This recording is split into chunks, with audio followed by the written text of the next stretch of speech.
Senior bosses, chief ministers, others, everybody fades into insignificance. It is they whom we exist to serve, is what he was trying to tell me. Anyway, I'm glad I'm talking to you today because I do hope many of you will try to have a shot at the civil services exam, and if you do, I'm sure many of you will succeed. Because there are many things which make me happy to be an Indian citizen today. I'm 70 years old and plus, and after all, when I look back, I feel very satisfied and content that as a country, there's so many things we have achieved from that day when at midnight Jawaharlal Nehru got up in Parliament and spoke about the tryst with destiny.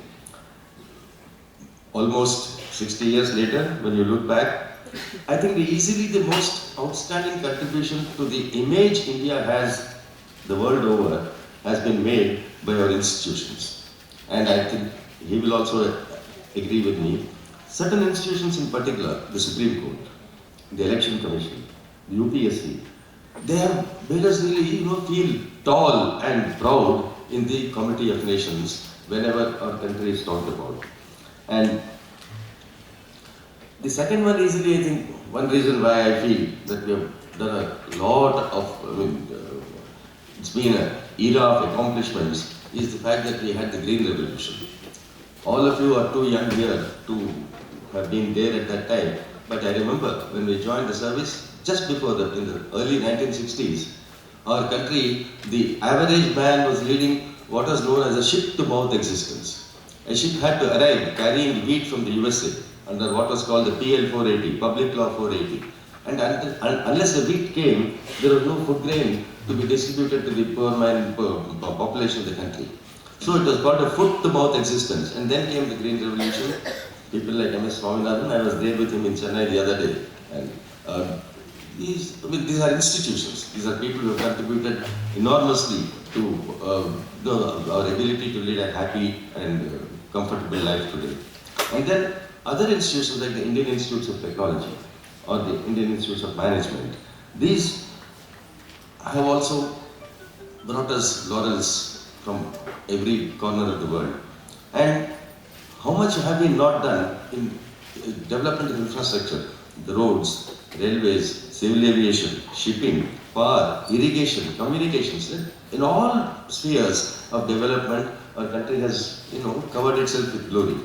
And what? Again, our scientists, they have taken us on an expeditions to Antarctica, and they have taken us to on Mangalyaan to Mars. I was there only 10 days ago watching a blast off from Sriharikota, and I felt really proud and happy. So, particularly about a few years ago when the financial meltdown took place in the whole world, the way we handled our finances, the way we ran a tight ship in very adverse circumstances, again was praised by no less than the chairman of the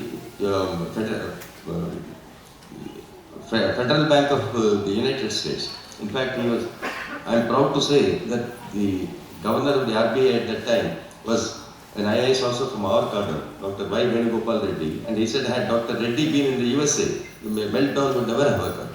Now, the Reserve Bank, for instance, and the governor at that time, these are again people who have, brought great name and fame to our country. But does the story end there? When you look around, what do you see? This morning, I have always believed that there is one God for all religions, but I follow one because I was born to it. That's a matter of accident.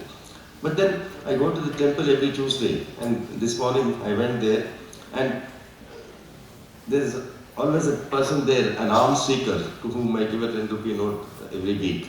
I look forward to seeing him, he looks forward to meeting me. And this morning I had finished my quota, I had no money left, and because I'm not unused to this, I do this quite frequently. I saw another alms seeker. So I asked the driver to lend me some money. He gave me a 10 rupee note and I gave it to him. As I was leaving, I looked back and I saw this, sort of surprise and happiness in his face. What I gave was of no consequence at all to me, but to him it must have meant so much. Well then, all right, maybe we are making a great name in the United States UN Assembly, General Assembly. maybe we are going to Mars, maybe we are going to Antarctica, all our institutions are doing well. Why haven't we able to solve this problem? When a person is hungry enough in Hyderabad city to, sort of be thrilled with receiving 10 rupees. And Hyderabad city, again, all of you know, is a place where babies are being sold, like, marketable commodities. And in our own country, there are states where women can't even lift their head and behave like equal human beings. So, what I am saying is, yes, there are many things we have done, many accomplishments, many achievements, but this is not the time to rest on our oars. Many, many things have yet to be solved. There are many backward areas, there are many sections of our society to whom basic human rights are denied, and there are many sectors of our economy. Like for instance, I can think of horticulture or rain-fed farming, where a lot remains to be done.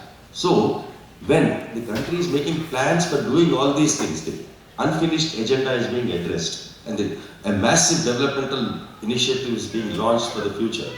And when that effort begins, I am happy to be able to tell you the civil service still has a major role to play in that. Round the world, you will not find young people, any constitution of any country in this world which mentions All India services by name. The civil servant is guaranteed protection so that he will remain fearless, impartial, fair, and tender what he believes is the best interest in the interest of the public to the political leaders.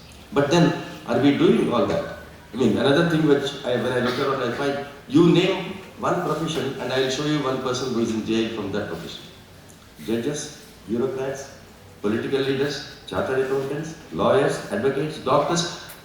I mean, in fact, the time perhaps seems to have come when the common man has completely lost faith in all the professions. But on the other hand, there is a satisfaction that after all, we live in a democracy. And we were able to catch these people and see that they, receive their just deserts, which is also a matter of satisfaction. So, it is not as if we have done enough and say, all right, 70 years after independence, 60 years after independence, whatever, we come to a stage where we say very good, now we can slow down. And no, there are many pockets of denial, exclusion from the developmental effort.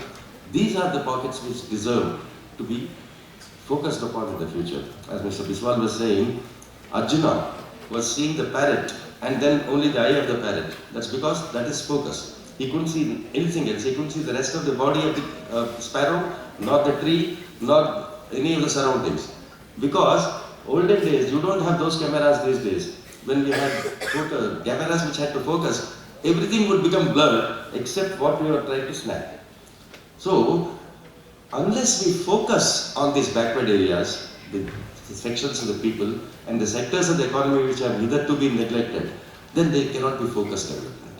Now, and it is not for you and me to say, but if you look around, I don't see this sort of, focused attention on the part of those who are in high places today. I'm still waiting for them to come to terms with this issue and say the right things before they start doing the right things much later. But again, there's no cause for despair. It's not as if we should, feel sorry about what is in store for us. I'm sure we can do this and much more in the future. In fact, I keep talking about the example of water boiling. Initially, water is always in a very stable and steady state, and that's why I was asking you about your subject. So when you boil water, initially there's a little turbulence, but after that there's utter chaos, and suddenly, in a split second, it becomes steam. And steam again is in a very, very stable state. Perhaps a state of higher order than water itself. So even for the country to transit from one state of order to a higher state of order, perhaps a period of chaos will have to be, put up with. I think we are going through that churning process. We are only, the birth pangs of independence. After all, we should not forget this. There are countries in the world which had to wait for centuries to get some fundamental rights which we got overnight, like votes for women. In suffragette movement in Britain had to run for more than a century before the women got votes. And universal franchise, the blacks in America didn't have votes for a long, long time. And whether it is child marriage or untouchability or whatever, all social and economic evils we try to solve overnight. Now it's like a, man who's on a hunger strike, a man who's fasting. What do you break his fast with? You give him a glass of fruit juice. Because his stomach is not ready to have a 7-course meal. But if he eats up everything because of, the greed that comes out of being hungry for a long time, like a country which is, under colonial rule for several centuries, suddenly when we got independence, I think we grabbed everything. We did a wonderful thing, but it will take time to, bite, to chew and to digest. I think we are going through that process. I look forward to the future with confidence and courage. I'm not worried about it at all. But coming back, what I wish to say is, there is an exciting task ahead in the country, and you will have an important role to play in that. So, look forward to it with expectation of, the most important thing. When I got married and I was joining the service, I asked my father, what would you like me to be? What should I do in life? He said, simple, be happy. So, don't do anything which makes you unhappy. If you want to be in the civil service, come into it with the feeling that you will enjoy it. It is a well-paid job. Of course, there is social prestige, there is recognition, there is authority, there is power, but most of all, there is the satisfaction of being the bridge between the backward area, the poor man, the neglected sector, and the people who make decisions about developing those things. So, as someone said, don't come into the civil service and start counting your days, but make your days count. If you are prepared to do that, you come here. And I am happy when I look back. Yes, there are moments of tension, there are moments of excitement, there are moments of despair, disappointment, there are moments of ecstasy, all sorts of things. But then, one thing is certain, I never felt that I was less than anybody or more than anybody, even today. Whether it's the Chief Minister of the state or the person who is driving my car, we are all citizens of India, and all of them have an equal share in every perk that Mr. Biswal and I enjoyed in our service. That is the one thing you must remember. I can never forget what Mr. Atal Bihari Vajpayee used to say. Ucha mastak ubhara sina, jeena ho to aisa jeena. That is what he used to say. Hold your head high and feel proud, and then live like that. There is absolutely nothing wrong with our country, with our citizenship, or with the civil service. Yes, there are black sheep here and there. That is in fact, that is the rule which, exception which proves the rule. And please remember, this is the last thing I want to tell you, that you'll be joining a galaxy of civil servants who brought glory to our country, a country of 1.2 billion people. If every 5 years is able to literally throw one government out and bring another in, and if that process is controlled by one enactment, which has always been there for decades, one man changed the whole of it, Mr. Session. He, literally sort of pulled the teeth out of the jaws of that act and showed them to the politicians. And till today, I don't think there is any country in the world where elections are more free and more impartial. All because one man had the courage to see that, to do his duty to the public. Similarly, we had a man called Upes. I'm sure you must have heard of him. Dr. C.D. Deshmukh was finance minister after being a civil servant. Dr. Bharathi, and certainly, as Mr. Biswal told you, S.R. Shankar, who I don't know if some of you go to Nellore district, you will find people who keep his photograph in the puja room, because that is the kind of image he had in the public. Therefore, come into this with your eyes wide open and with a determination to enjoy it, and I promise you an exciting and heady career ahead. And as so far as the preparation goes, we have, I think, one man who probably will soon be getting an honorary doctorate on how to prepare for the civil services. Dr. Lakshmaiah is there. I think you will be safe in his hands. Thank you very much.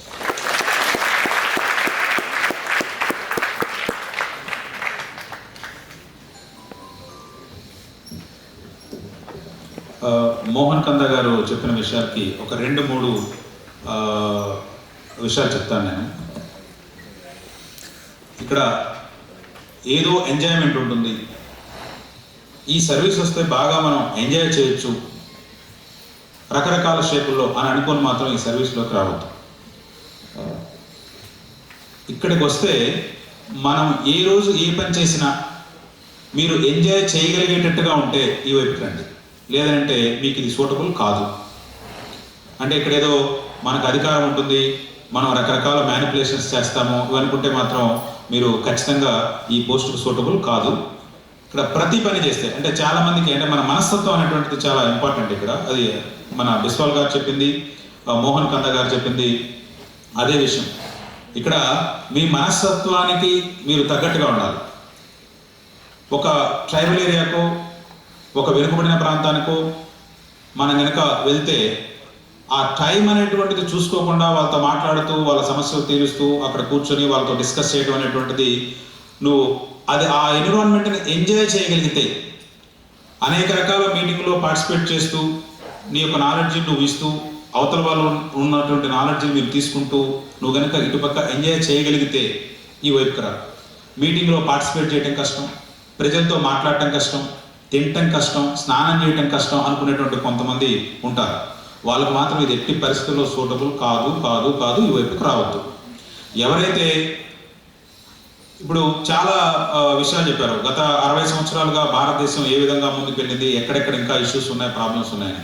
ఆ issues అన్నింటిలో నేను భాగస్వామిగా ఉంటాను, ఆ issues అన్నింటినీ నా చేతులతో నేను నిర్వర్తించి భారతదేశాన్ని ఒక మంచి పొజిషన్లోకి నేను తీసుకువెళ్తాను అని నువ్వు ఫీల్ అయితే ఈ వైపుకి రా. అంతేగాని ఏదో నాకు పవర్ ఉంటుంది, అథారిటీ ఉంటుంది, మంచి జీతం ఉంటుంది, కార్ ఉంటుంది, ఫోన్ ఉంటుంది, వీటన్నింటి కోసం మాత్రం దయచేసి ఈ వైపుకి రావద్దు. సివిల్ సర్వీస్ ఉద్యోగం మీరు అలా అనుకొని వచ్చినట్టయితే చాలా మంది రిజైన్ చేసి వెళ్ళిపోయారు, చాలా మంది జైళ్ళలో ఉన్నారు, రకరకాల పరిస్థితుల్లో ఉన్నారు, అలా మీరు ఇబ్బందులు పడతారు. కాబట్టి నేను ఎంతో కొంత చేయాలి, ఆ చేసే దాంట్లో నేను ఆనందం పొందుతాను, ఆ చేసే దాంట్లో నేను పట్టించుకోను మిగతా విషయాలు అని అనుకున్నట్టయితే కానీ ఇది ఇందాక సార్ చెప్పారు, ఎస్ఆర్ శంకరన్ గారు ఫొటోస్ పెట్టుకున్నారు, మోహన్ కంద గారి ఫొటోస్ పెట్టుకున్నారు, బిస్వాల్ గారి ఫొటోస్ పెట్టుకున్నారు. బిస్వాల్ గారు ఒక ట్రైబల్ ఏరియా నుంచి వచ్చేటప్పుడు వాళ్ళందరూ ఏ